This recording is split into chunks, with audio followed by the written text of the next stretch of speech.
SRO. SRO, so you have a range clear launch. And CDR. Il faudrait être vraiment stupide pour être assis sur 30 tonnes de propulseurs et ne pas avoir un peu peur.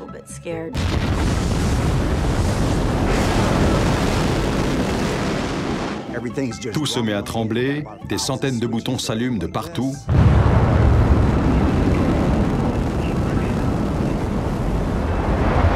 On passe Mach 2, Mach 5, Mach 10, Mach 15, Mach 20, et ça pousse de plus en plus, et c'est... Je me souviens pas avoir pensé à autre chose qu'à prendre mon pied.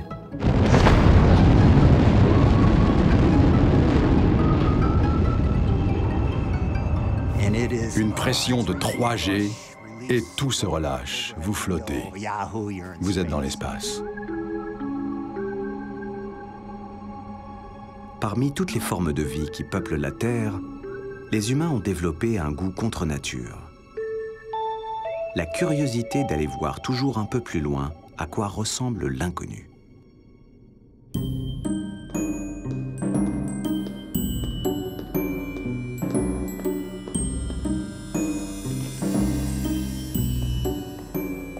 Rêveurs de mondes nouveaux, mais cobayes de la science, les astronautes éprouvent dans leur chair les conséquences d'un voyage spatial. Nausées, vertiges, irradiation, stress, angoisse, mélancolie. Réunis pour la première fois, des astronautes de tous les continents racontent les bouleversements physiques et psychologiques causés par les séjours dans l'espace.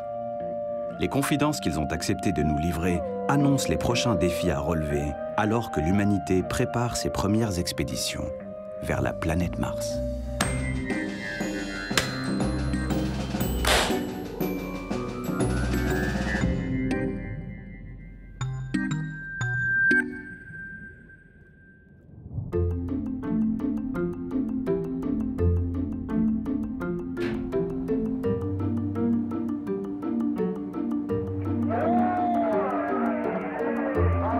L'arrivée dans la station spatiale marque l'accomplissement d'années d'entraînement et d'une vie à rêver d'espace. Pourtant, quelques instants seulement après leurs premières envolées, le corps des astronautes se rappelle à eux. Cet organisme façonné par la Terre n'est pas fait pour l'espace. Après une demi-heure en apesanteur, j'ai ressenti un léger malaise. Ça devenait inconfortable. Et là, la nausée m'a saisi. Après 30 secondes en apesanteur, j'ai compris que je n'allais pas me sentir super bien. Ça m'a pris le deuxième jour. Je travaillais normalement et tout à coup, pendant 5 minutes, je me suis senti très nauséeux, très malade. Pendant les 3 ou 4 premiers jours, je me déplaçais toujours avec un sac dans la poche, au cas où j'aurais envie de vomir. Après 4 jours de vol, j'ai regretté d'être devenu cosmonaute.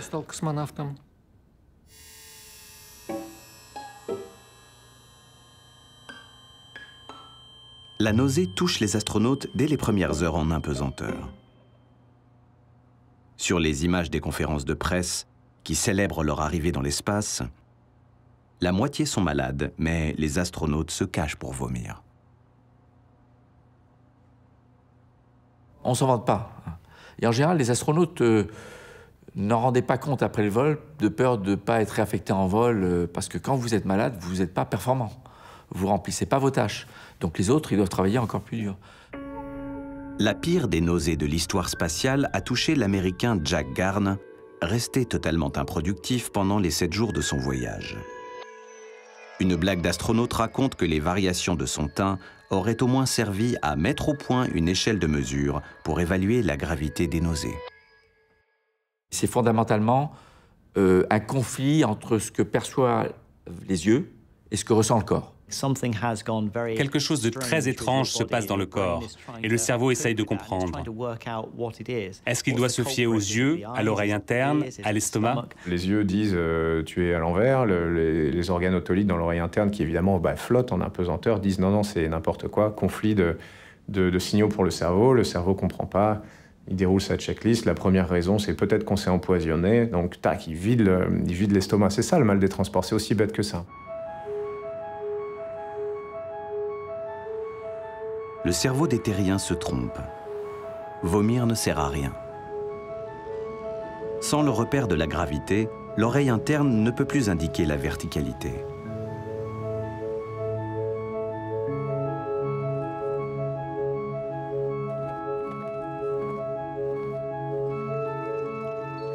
Dans l'espace, il n'y a ni haut ni bas, simplement 3 dimensions.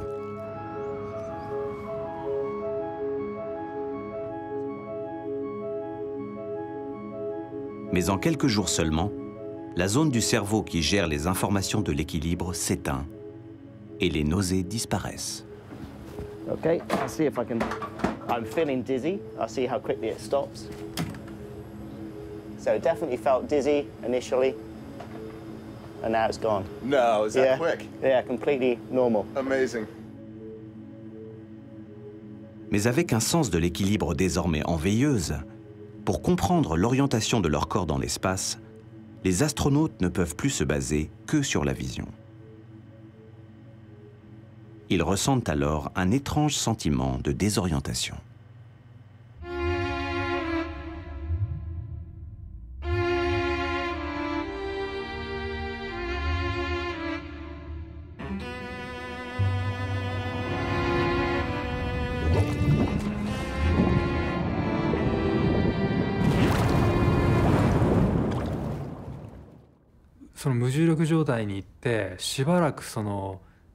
Pendant un moment, je n'arrivais pas à me défaire de cette impression d'être collé au plafond du vaisseau. Ajoutez à cela la sensation de plonger en avant et de tomber dans le vide. C'est évidemment une illusion. Dans la station Mir, il y avait un nœud central avec des modules attachés dans toutes les directions. Et quand vous arrivez d'un module dans ce nœud, au fait, c'est où je vais? Où est le sas où je dois me diriger?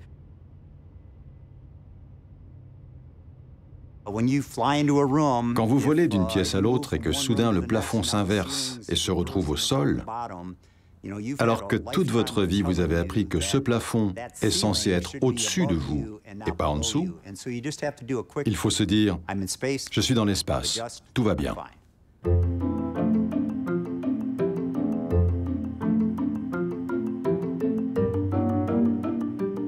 Une semaine après leur arrivée, le cerveau des astronautes s'est entièrement habitué à son nouvel environnement.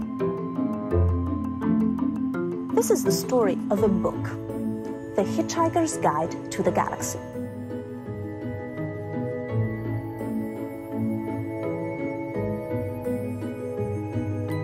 Ils évoluent désormais dans la station spatiale comme des poissons dans l'eau.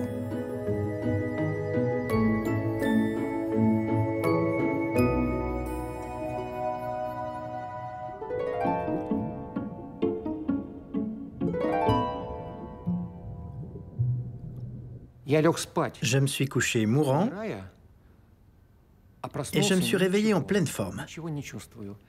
Je n'éprouvais plus ni nausée, ni mal de tête, ni douleur dans le dos. Et là, j'ai commencé à vivre comme au paradis. Le miracle de la nature, c'est qu'on s'habitue à tout très rapidement. Et l'impesanteur, c'est extrêmement agréable parce que vous n'avez plus aucune tension dans le corps. Tout le corps est complètement relaxé.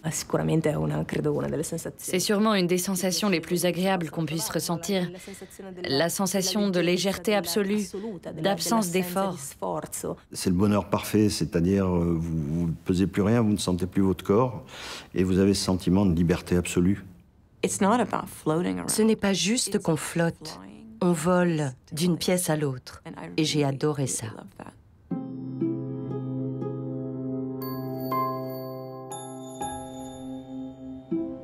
Mais alors que les astronautes testent leur nouveau pouvoir, leur corps tout entier se transforme peu à peu et perd dangereusement sa condition de terrien.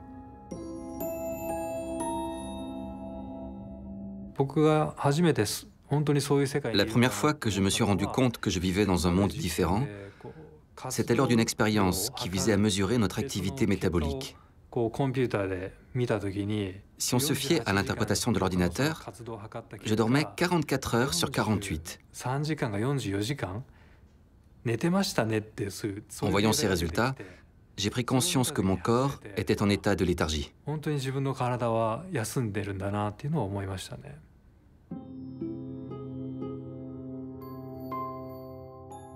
Léger comme rien, le corps se débarrasse de ses muscles devenus inutiles. Comment éviter la fonte du corps dans un environnement où les haltères s'envolent? Il a fallu imaginer des appareils de musculation à base d'élastiques, de tendeurs, de ressorts résistants et forcer les astronautes à s'y soumettre. Quand on me demande ce qui était le plus dur pendant le vol, je réponds, pour moi, c'était de faire du sport. Les muscles ne veulent pas faire de sport. Ils ne veulent pas être surchargés. Ils vont bien. Alors déjà, faire du sport en salle, c'est pas très palpitant. Et là, on est obligé, par exemple, pour faire du tapis roulant, on est obligé de s'attacher avec des sandaux qu'on met sur les épaules. Et cette tension qu'on a sur les épaules est extrêmement pénible, en fait, hein.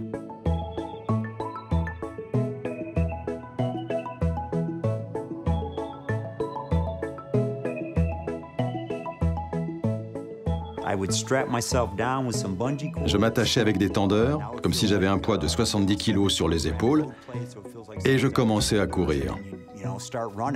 Il fallait vraiment se forcer pour faire ces exercices. Je me mettais en tenue et j'essayais de me convaincre. Cours, cours, cours.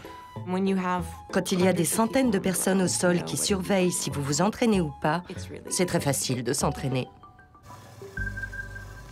Alors qu'ils peuvent désormais voler, les hommes de l'espace doivent s'entraver pour garder leur forme terrestre. Mais de jour en jour, malgré tous les efforts, les muscles fondent et les os se fragilisent.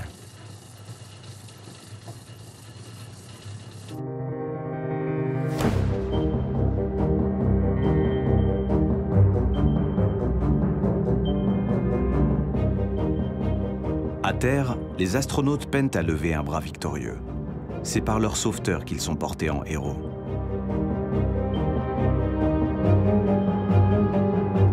Mais sur Mars, personne ne les attendra. Là-bas, on n'aura pas le temps d'une longue réhabilitation. Il faudra travailler tout de suite. Au début, en revenant à terre, quand je penchais la tête, j'avais l'impression que j'allais être entraîné par le poids. C'est 5 kilos quand même la tête, c'est pas rien. Et du coup, je pensais que j'allais jamais arriver à la redresser. C'était un vrai stress au début. Je disais, oh là là, oh là là. Et j'arrivais tant bien que mal au prix de ce que j'avais l'impression d'être un effort suprême, à remettre ma tête droite. Et après, je la bougeais plus du tout parce que je me disais, c'est pas possible, sinon je vais tomber.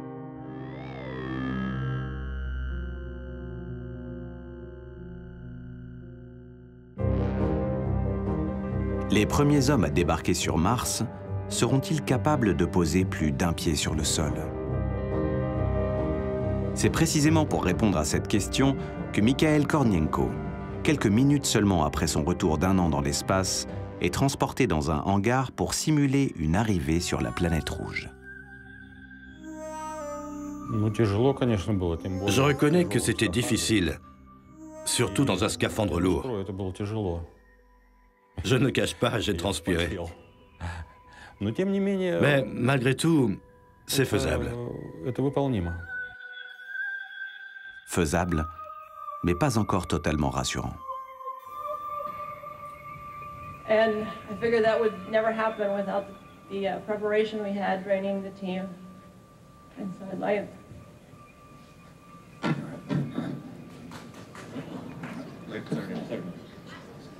Les malaises de la Canadienne Heidemarie Piper, juste après son retour de quelques jours dans l'espace, deviendraient problématiques sur une planète inhabitée.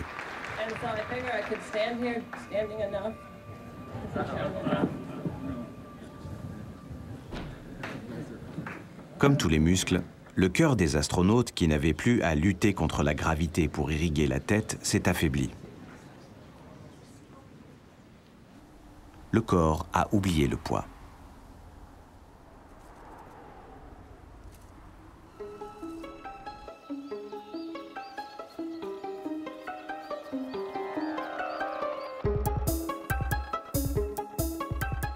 De décennie en décennie, les expériences à bord des stations spatiales ressassent l'inventaire des problèmes physiques causés par les séjours dans l'espace. En attendant que s'ouvre la perspective d'une expédition vers Mars, les astronautes tournent autour de la Terre encore et encore pour que les mutations de leur corps instruisent la médecine spatiale.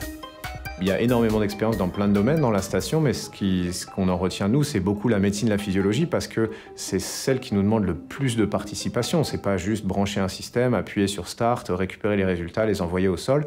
C'est vraiment utiliser son corps comme cobaye, comme lieu de l'expérience, prise de sang, test physique, on a des biopsies avant, après, des IRM, des radios, des choses comme ça. Donc effectivement, c'est de celle-là qu'on se rappelle le plus, et parfois aussi parce que c'est celles qui font le plus mal ou qui sont le plus difficiles. D'une certaine manière, c'est le prix à payer. Toutes les personnes qui ont la chance d'aller dans l'espace doivent une contrepartie. Et cette contrepartie, c'est la contribution à la science, l'entretien de la station et les expériences dans lesquelles notre propre corps est impliqué.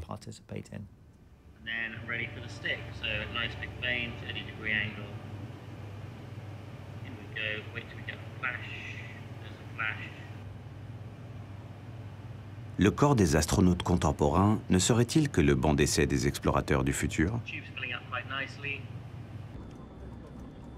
Comment ces aventuriers dans l'âme, contraints à entretenir le laboratoire volant dont ils sont les cobayes, peuvent-ils assouvir leur désir d'exploration?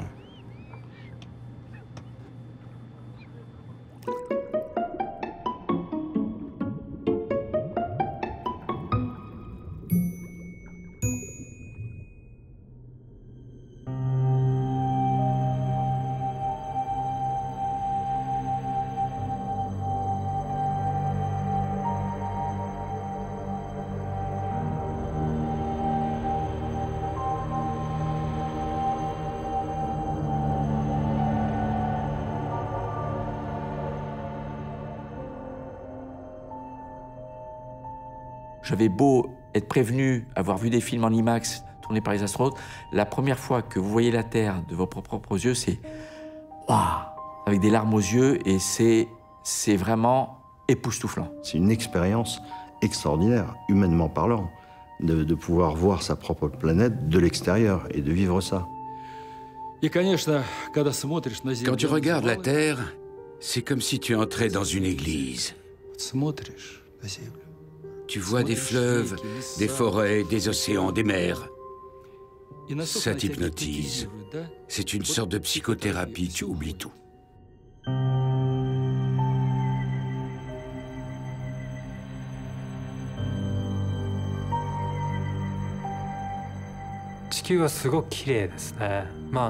La beauté de la planète Terre, je pensais la constater simplement comme mes prédécesseurs. Mais elle est d'une beauté à en perdre les mots. C'est inexprimable. Hello, and welcome to the International Space Station.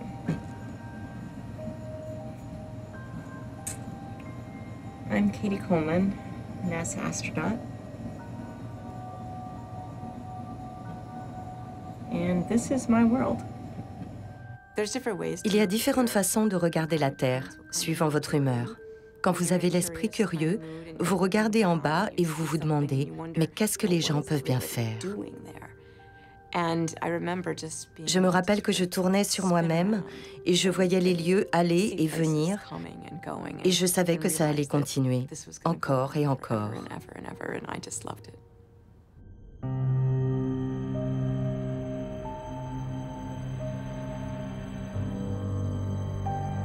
Les psychologues de l'espace ont nommé ce sentiment inédit, rapporté par tous les êtres humains qui ont voyagé dans le cosmos, l'Overview Effect.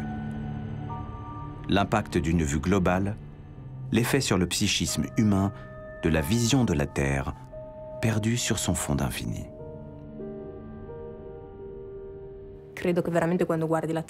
En fait, quand on regarde la Terre depuis l'espace, on sent de manière immédiate. C'est-à-dire que ce n'est pas juste intellectuel, c'est visuel, physique, que la Terre est ce système fermé. C'est un bout de rocher lancé dans l'espace et c'est presque miraculeux qu'existent les conditions nécessaires à la vie animale, végétale.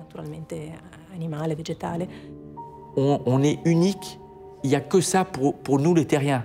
On a intérêt à faire gaffe, on a intérêt à gérer la Terre comme un vaisseau spatial. Chaque terrien est un membre d'équipage du vaisseau Terre et il n'y a personne d'autre.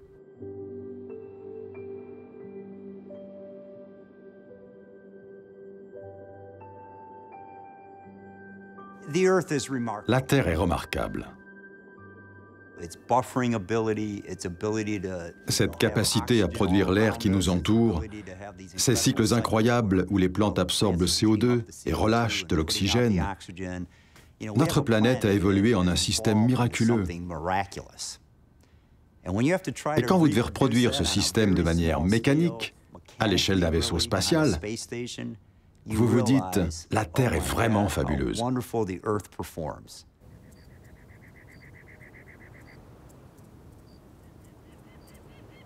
Un vaisseau spatial est un écosystème. Une bulle de vie lancée dans le vide.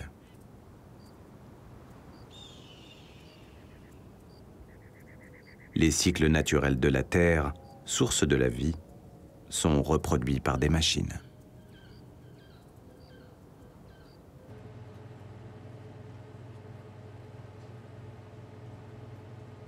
L'oxygène, l'eau, circulent presque indéfiniment des organismes humains aux machines de recyclage et des machines aux organismes. Dans ce semblant de vie terrestre, les éclairages recréent un cycle artificiel de 24 heures. Un petit espace mural permet d'accrocher quelques souvenirs.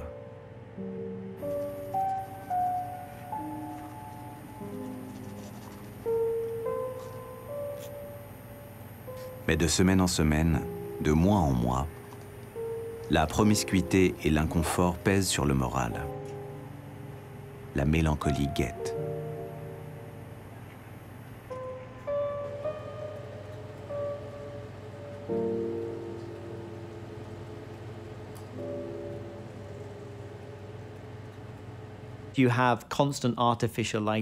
L'éclairage est artificiel, l'air est artificiel, l'eau ne change pas, la nourriture ne change pas. Ce genre de choses rendent la vie un peu monotone.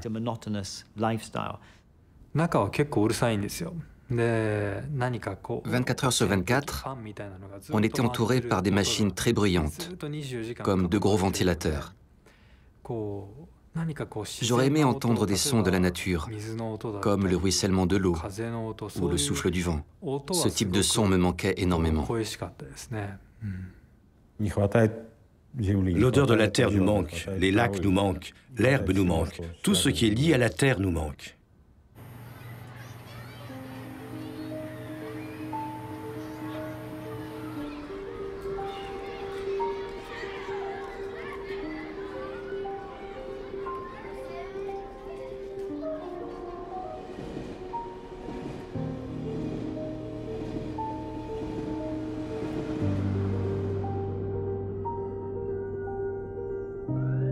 Au fil des jours, le spectacle éblouissant de la Terre vue de l'espace peut devenir pervers. Le film continue d'un paradis proche, mais inaccessible.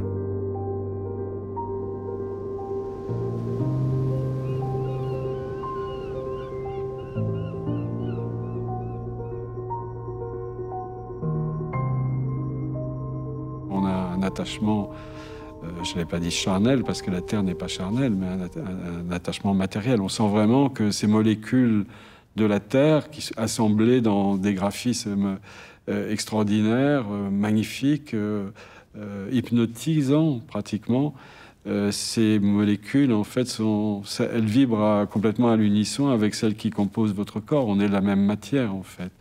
Et il y a un lien de vie extraordinaire avec cette planète.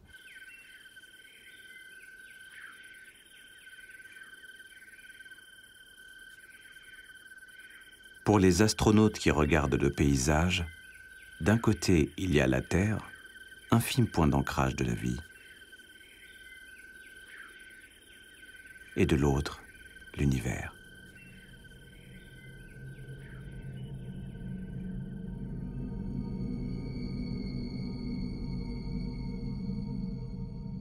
Ce qui m'a paru le plus important, c'est que quand vous regardez la Terre de l'extérieur, hormis le fait qu'elle soit belle et tout le monde le sait, bon, mais c'est surtout qu'elle est complètement isolée sur un fond d'espace d'un noir absolu. Là, il y a un noir, mais c'est une surface, il y a un volume, il y a une finitude. Quand vous mettez les yeux dans le cosmos, vous sentez comme un vertige, c'est-à-dire que votre regard ne porte plus sur rien du tout. Et en fait, la seule chose que vous sentez, c'est ce malaise et cette émotion interne. Et je dis souvent que plus on regarde loin, ou plus on va loin, plus finalement on se retrouve la vérité au fond de soi-même. Et je crois que c'est ça le grand secret des aventuriers, des voyageurs, des explorateurs. C'est la recherche de soi.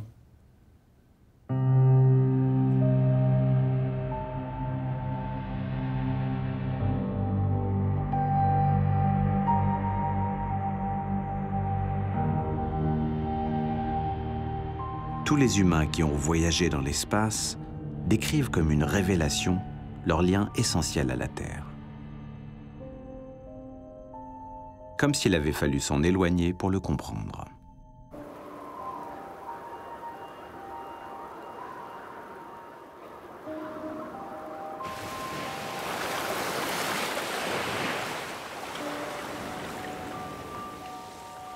Pour les voyageurs de l'espace, comment pallier le manque de sensations terrestres?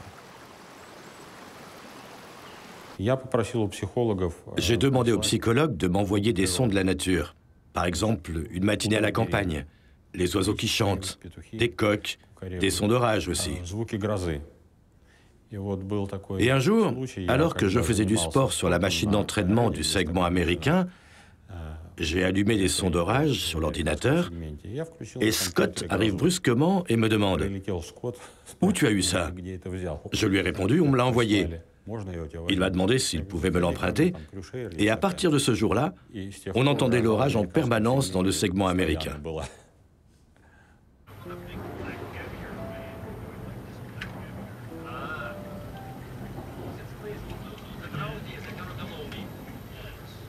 La Terre manque et ceux qui y vivent aussi. Les amis, les enfants, les amours, les inconnus. Enfermés dans quelques mètres cubes, avec une poignée de congénères qui n'ont pas choisi, les astronautes vivent une expérience sociologique extrême.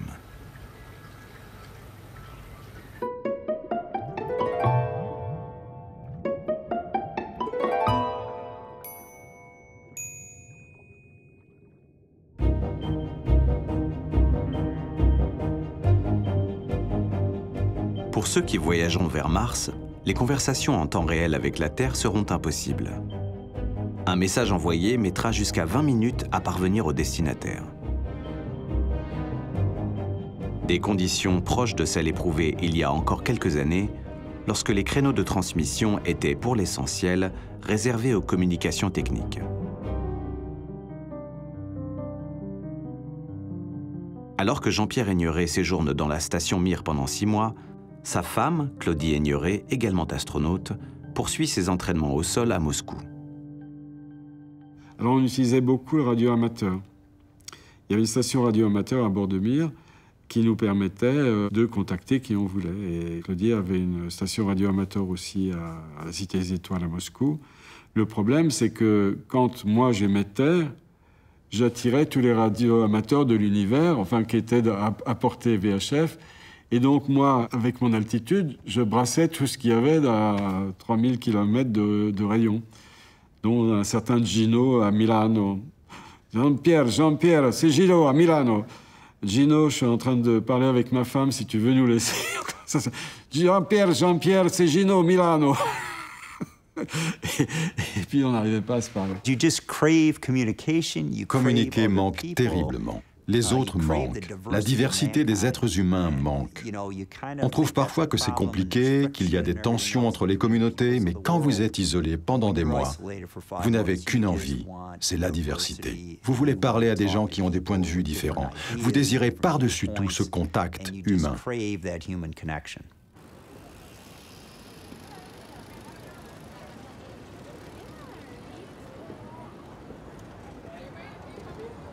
Le voyage aller-retour vers Mars durera 2 ou 3 ans. Une vie durant laquelle les astronautes n'auront pour seul compagnon que les quelques membres d'équipage.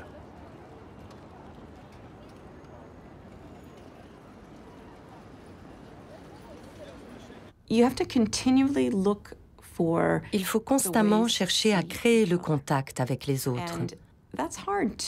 Et c'est dur de le faire, pas uniquement quand on arrive, quand on s'entraîne ou lorsqu'il se passe quelque chose d'excitant, mais tout le temps.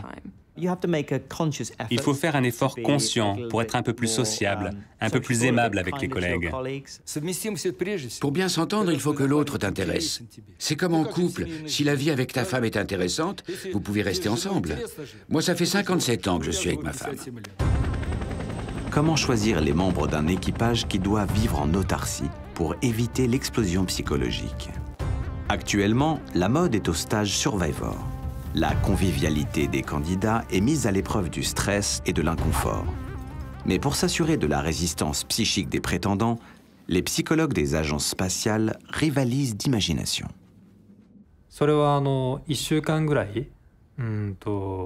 Les 10 derniers candidats retenus sont enfermés dans un 3 pièces pendant 1 semaine pour subir une série de tests.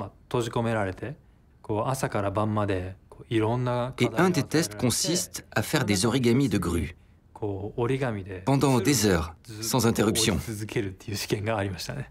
Et les psychologues, vous voyez très bien, dans une sélection de ce genre, vous voyez bien ce qu'ils cherchent. Ils cherchent le tout et son contraire. C'est-à-dire le quelqu'un qui a du caractère, mais qui en même temps est un mouton, celui qui est prêt à prendre tous les risques, mais qui dira jamais qu'il veut prendre le moindre risque. Enfin, vous voyez, ça n'a aucun intérêt, quoi. Donc vous leur dites ce qu'ils veulent, des réunions, des trucs, des tests. Vous voyez très bien ce qu'ils veulent, c'est assez transparent, quand même. Quand j'étais candidate, puis quand je faisais partie du comité de sélection, je pense que ce qu'on cherchait, c'était des personnes capables de jouer pour l'équipe. Mon avis, c'est que c'est une science très inexacte, qu'ils n'ont pas encore trouvé la solution, et qu'ils sont même sur la mauvaise voie. On pense qu'il faut 3 personnes sociables, le gars le plus apprécié ou qui s'entend avec tout le monde, alors qu'en fait, quand on est dans l'espace, par exemple pour une mission de 3 ans vers Mars, et qu'on est assis là avec 2 personnes pendant des mois, il vaut mieux être du genre scientifique fou. Donc, je pense que le trait de caractère d'un bon membre d'équipage, c'est d'être en accord avec soi-même et d'être bien seul.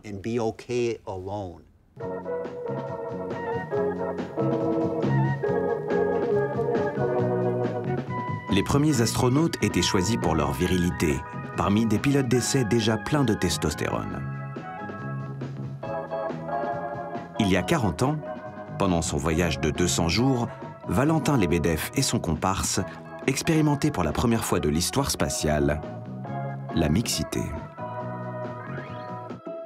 Une femme, Svetlana Savitskaya, leur rend visite pour 1 semaine.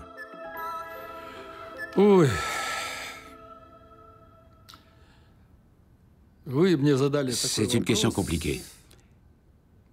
La femme. Vous imaginez, on était entre hommes, on pouvait voler en caleçon, on ne se rasait pas. Alors que là, il fallait faire attention, il fallait se contrôler, avoir l'air présentable, il fallait se raser.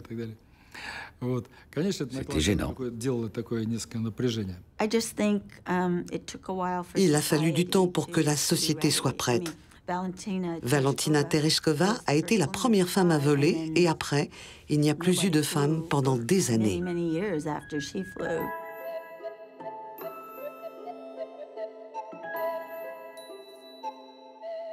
Je commençais à me dire, je suis peut-être née trop tôt. Et puis soudain, la NASA a cherché de nouveaux astronautes pour la navette. J'avais les diplômes nécessaires et j'ai été sélectionnée dans le premier groupe de femmes du programme américain. Les logiques machistes, encore en vogue dans l'aérospatiale, expliquent qu'à l'heure actuelle, à peine 10% des humains partis dans l'espace sont des femmes, comme l'américaine Cady Coleman, ici tout en haut à gauche.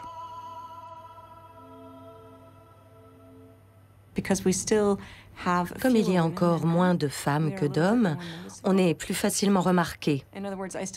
En d'autres termes, il est encore nécessaire pour les femmes d'être irréprochables, de très bien faire leur travail.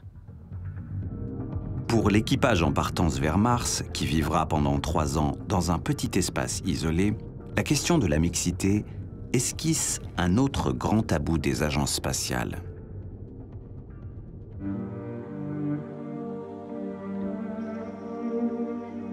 Le sexe en impesanteur inspire encore davantage les publicitaires que les recruteurs d'astronautes. Outre la difficulté technique, les dynamiques de groupe qui découleraient d'affinités sexuelles entre certains membres de l'équipage n'ont toujours pas été étudiées. D'aveu d'astronautes, les seuls accouplements dans l'espace ont eu lieu in vitro, avec des gamètes de salamandre.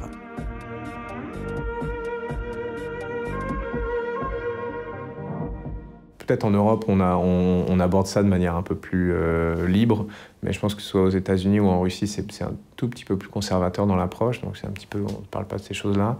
Je sais pas, il y a une théorie, c'est d'envoyer que des filles, parce qu'apparemment ça se passe mieux.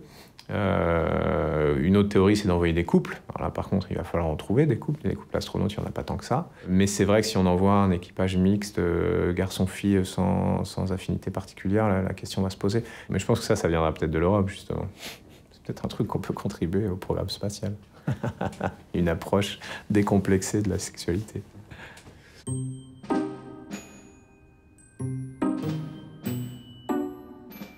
Quelles que soient les différences, de genre, de tempérament, de culture, dans l'espace, faire équipe est une question de professionnalisme, de survie. Au lendemain de la guerre froide, les deux nations ennemies, soviétiques et américaines, décident d'un programme spatial commun. L'Américain Jerry Linenger et le Russe Alexander Lazutkin doivent cohabiter pendant 5 mois à bord de la station Mir vieillissante. Les 3 coups durs qu'il faut éviter dans l'espace, c'est la décompression, l'incendie et une fuite toxique. On a eu l'incendie.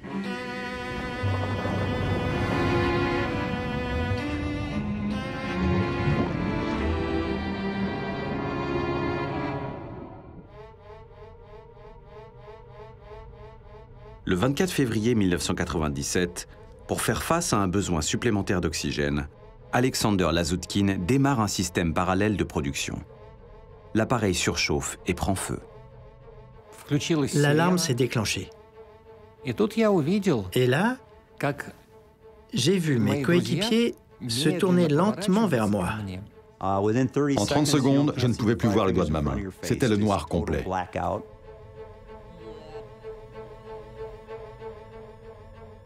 Le premier instinct dans un incendie, c'est de se baisser. Mais l'instinct terrestre ne sert à rien ici. L'air chaud ne monte pas, la fumée est partout. Ouvrir la fenêtre pour évacuer la fumée? Impossible. Donc je me mets à chercher un respirateur, je l'arrache du mur, j'enfile le masque en caoutchouc, je l'enclenche et j'ai de l'oxygène.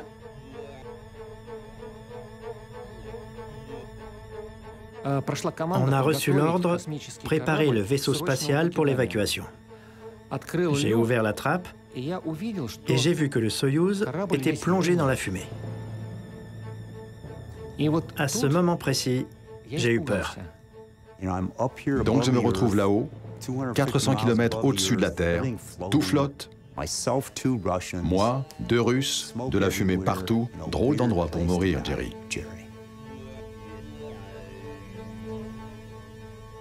Je me suis ressaisi et j'ai pensé, on va se débarrasser de ce feu et je vais revoir mon fils. J'ai vu l'équipage comme le mécanisme d'une montre. Tout le monde était en action. personne ne paniquait, personne ne criait. Tout le monde faisait strictement ce qu'il fallait faire. J'ai pensé, c'est beau.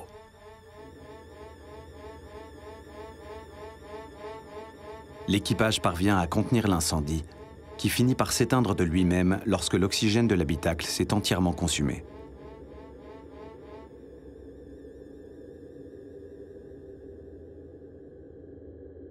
Deux heures plus tard, alors que les derniers masques à oxygène arrivent au bout de leur capacité, la station Mir a régénéré une atmosphère à peu près viable.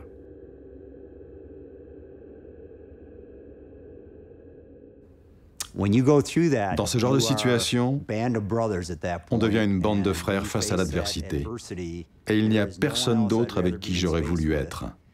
Parce qu'à travers ces situations critiques, on apprend à se faire confiance, on sait que l'autre gars ne panique pas, et c'est ce gars-là avec qui tu veux être dans l'espace.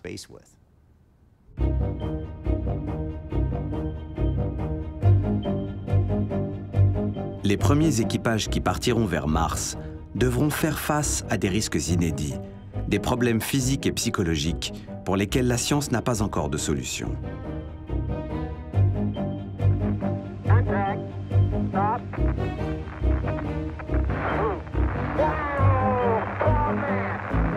Entre 1969 et 1972, 6 équipages se sont posés successivement sur la Lune, à 380 000 km de la Terre.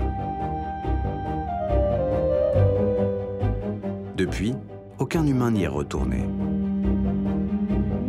Par économie et par prudence, les astronautes tournent désormais en orbite 1000 fois moins loin, à 400 km d'altitude. Mais le vaisseau des hommes qui partiront vers Mars quittera pour la première fois la zone d'attraction terrestre.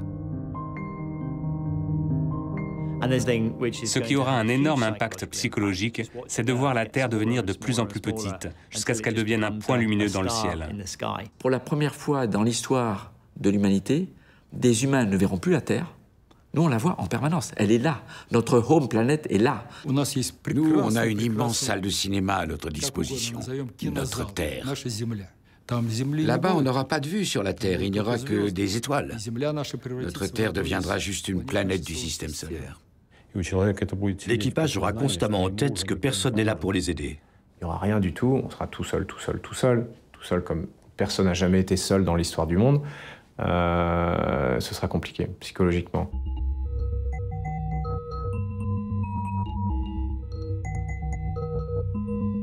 Quitter l'attraction terrestre est depuis longtemps dans les cordes des ingénieurs. Par dizaines, des machines télécommandées se sont aventurées dans les régions lointaines du système solaire.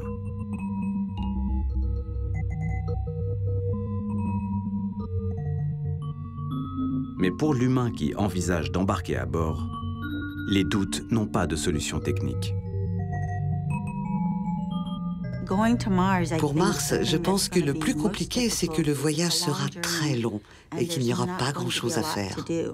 Ce qui est difficile, c'est l'inaction, c'est de rien faire, et c'est là qu'on commence à tourner les choses dans sa tête. Nous, on fait des journées de 12 heures minimum dans la station spatiale, donc quelque part, la question se pose pas trop. Moi, j'étais occupé tout le temps, et je pense que c'est ça le secret. Il faut donner aux gens des choses à faire. Sur un voyage vers Mars, 300 jours aller, eh ben, je sais pas ce qu'on va faire. La grande différence avec l'expérience que j'ai vécue, c'est qu'on ne pourra pas revenir sur Terre si jamais il y a un problème. Partir dans ces conditions, je ne suis pas sûr que j'en serais capable.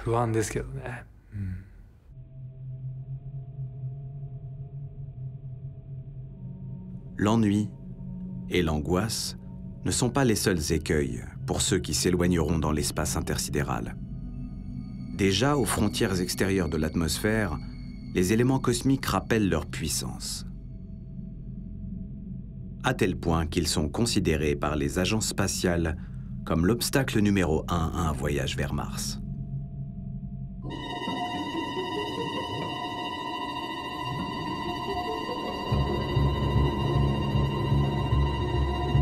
Quand vous êtes dans votre sac de couchage, toutes les lumières fermées pendant la nuit pour dormir, eh bien, il vous arrive, même les yeux fermés, d'avoir des blinks, des éclats, vous voyez, des petits éclats blancs dans les yeux. Quand je me reposais, paupières closes, Je voyais comme des flashs derrière les yeux. Des flashs lumineux, des raies de lumière à travers la paupière. Plein de petits scintillements. On voit tous ces radiations. Et avec une régularité alarmante. Donc ça rappelle qu'on baigne dans un environnement très radioactif.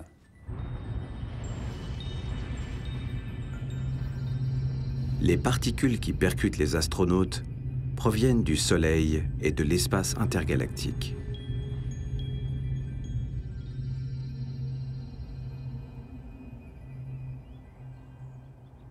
Sur Terre, sans la protection naturelle de la magnétosphère, la vie telle que nous la connaissons n'aurait jamais pu se développer.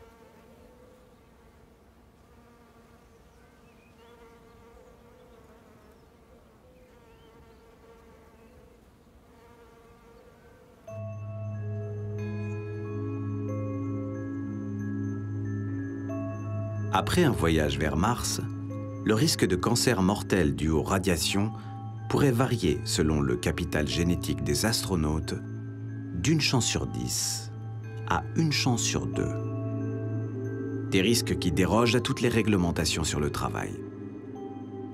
Mais qu'en pensent les employés des agences spatiales? Cette nouvelle génération d'astronautes qui pensent concrètement à partir pour Mars. On s'est imposé un risque qui vient des régulations de la santé américaine, je crois, gouvernementale, qui est qu'on ne peut pas avoir plus de 3% d'augmentation de chance d'avoir le cancer, ou un nombre un peu arbitraire, parce qu'il a bien fallu en définir un. Voilà, donc au regard de ça, le voyage n'est pas faisable, entre guillemets. Les limites de carrière imposées par les agences sont extrêmement restrictives. Et personnellement, mais c'est vrai pour la plupart des astronautes, nous serions prêts à nous exposer à des limites plus élevées. Nous, dans le corps des astronautes, on serait tous prêts à accepter 6%. Je dis 3%, 6%, c'est quoi la différence? Je ne sais pas où est la limite. Peut-être qu'à 30%, on commencerait vraiment à réfléchir, mais entre 3 et 6%, on est vraiment dans l'épaisseur du trait. Mais on ne travaille pas à risque zéro.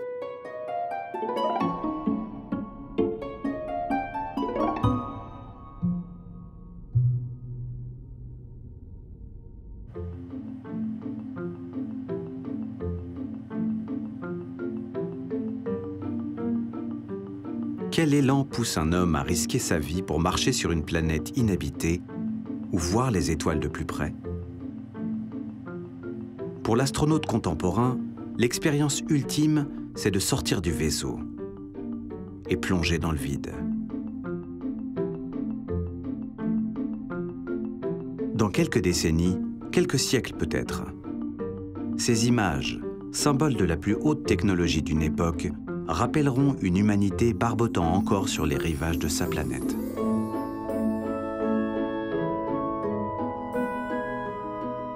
Mais aujourd'hui, elle confronte les deux moteurs de l'exploration. D'un côté, la quête de connaissances, où l'humain est un outil, nécessaire tant que des machines ne peuvent le remplacer.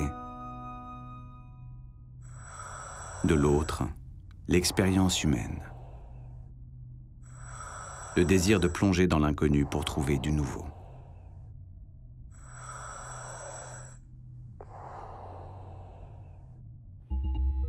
En avril 1997, Jerry Linenger accomplit sa première et seule sortie extravéhiculaire avec son chef de bord russe. Pendant que j'attendais dans le sas avant qu'on ouvre la trappe, mon pouls commençait à augmenter et je me disais « je vais enfin le faire ». Troisième homme de l'équipage, Alexander Lazutkin suit les opérations depuis l'intérieur de la station Mir. Jerry devait sortir en premier. Le chef a dit « Jerry, ouvre la trappe ». Jerry, reçu, je commence à ouvrir la trappe. Je l'ai ouverte. Jerry sort. Jerry, reçu, je sors. Et Jerry est sorti. Puis il devait dire « Je suis sorti, tout va bien ». Mais Jerry, à ce moment-là, on volait au-dessus de la mer Méditerranée.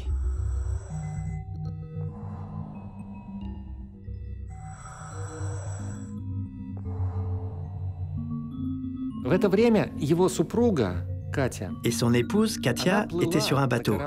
Et Jerry le savait.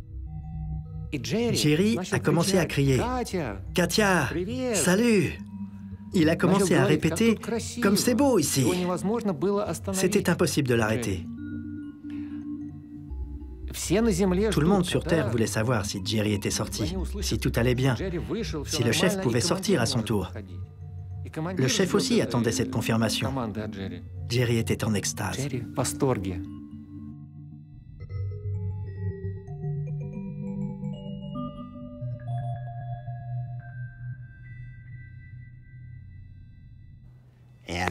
Et je vais vous dire, quelle expérience! Vous êtes parmi les étoiles, vous marchez dans l'espace, et c'est génial. Et là, j'ai vécu ce moment profond où je me suis dit, je ne suis rien, je suis une poussière. Et l'instant d'après, je regarde le soleil qui se lève et je pense, je suis comme le Créateur qui regarde sa création. Et c'est fabuleux. Donc, vous vous sentez à la fois poussière et créateur. Et ce contraste, c'est vraiment profond.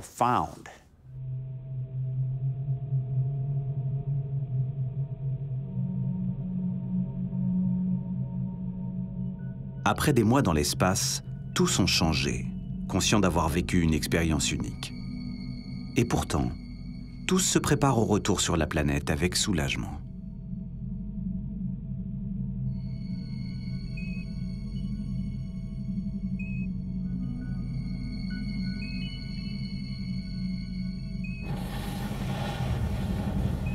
La violence de l'entrée dans l'atmosphère marque cette frontière fine, vitale, entre l'espace et le monde terrestre.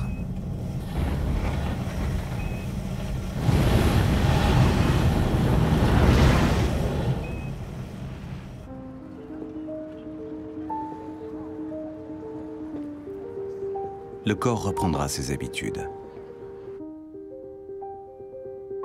En quelques jours, les hommes de l'espace retrouveront le sens de l'équilibre.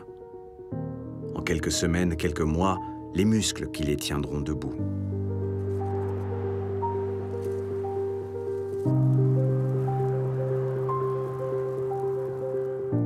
Mais psychologiquement, les voyageurs de l'espace chercheront désormais à concilier le quotidien d'une vie terrestre et la vision de leur planète, perdue dans l'infini de l'univers.